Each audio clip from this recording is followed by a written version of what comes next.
वालेकुम। Second term day 8 math का unit number 4 page number 78 पे देखिए आपको 2 वेब दिए गए हैं, जिसमें से आपने एक 5 का टेबल और एक 10 का टेबल। तो मैं आज आपको 10 का टेबल करवाऊंगी। सबसे पहले देखें 10 1 जा 10। आपने 1 के कॉलम में ही आपने 10 राइट करना। अगर आप इधर या इधर राइट कर देंगे तो ये आपका क्रॉस हो जाएगा। 10 2 जा 20। 10 को आप 2 टाइम प्लस करेंगे तो आपके पास आंसर 20 आएगा। 10 3 जार 30। नेक्स्ट है आपका 10 4 जार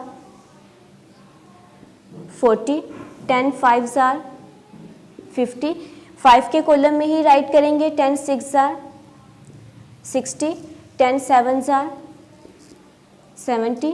10 8 जार 80। 10 9 जार 90। 10 10 जार 100। आप 10 को 10 टाइम प्लस करेंगे तो आपके पास आएगा 100। अब देखिए क्वेश्चन नंबर 4 है आपका, there are 4 carrots in a basket. एक टोकरी है आपके पास जिसके अंदर 4 गाजरें हैं। How many carrots are there in 4 basket. तो टोटल 4 टोकरियों में कितनी गाजरें होंगी। तो सबसे पहले आपको जो कैरेट्स के नंबर दिए गए आपने बताना है कि कितनी थी, 4। नेक्स्ट है आपके पास नंबर ऑफ बास्केट्स। कितनी बास्केट्स आपको बताई गई हैं, 4। और मल्टीप्लाई का साइन लगाएं। 4 को 4 टाइम प्लस करें या 4 का टेबल 4 तक पढ़ें।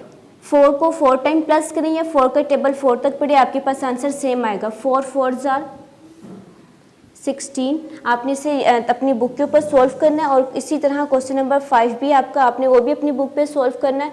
और आपने 5 वाला टेबल भी, जिस तरह ये आपने 10 का टेबल सॉल्व किया, इसी तरह आपने यहाँ पे 5 का टेबल सॉल्व करना है और अपनी बुक के ऊपर कंप्लीट करना है।